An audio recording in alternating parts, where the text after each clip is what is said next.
Right, so this is the Cliffs of Moher, the west coast of Ireland. I've never really seen anything like this before. These cliffs just kind of go on forever here.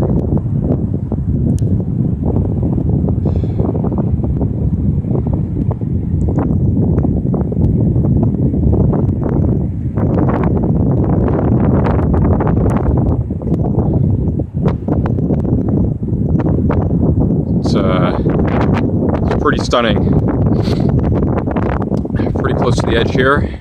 It's about, I don't know how many feet that is. It's a pretty far drop. Not bad for someone who's been afraid of heights for pretty much their whole life. But this is pretty incredible.